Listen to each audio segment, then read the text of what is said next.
In today's video, I'm going to teach you how to add an image in Base44.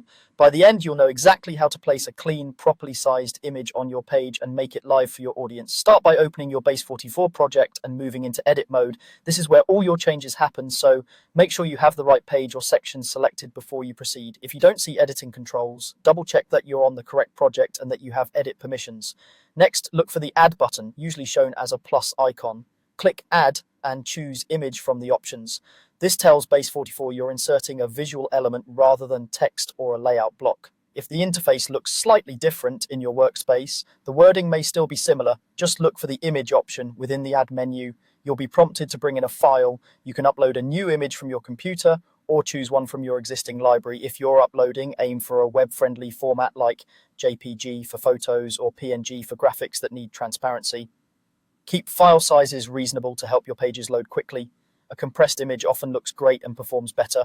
If you're selecting from the library, choose a version that matches the context of your page and is already optimized for the web. Once the image is in your project, drag it into place on the canvas.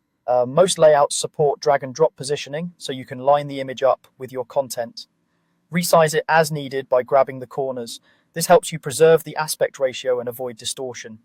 If Base44 shows grid lines or snap guides, use them to keep alignment consistent with other elements. A balanced margin around the image will make it feel intentional and easier to read around. If your design uses columns, consider how the image sits in that grid so it doesn't push your text into awkward breaks. When everything looks right, click Save to commit your changes. Saving stores your work inside the editor, but your visitors won't see those changes until you publish. To make your image go live, click Publish.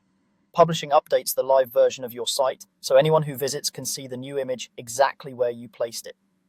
After publishing, it's a good idea to glance at the page in a regular browser window and, if possible, on a mobile device to confirm the image displays clearly and loads quickly. That's it. Open your project, add the image, place and size it, then save and publish. You're all set.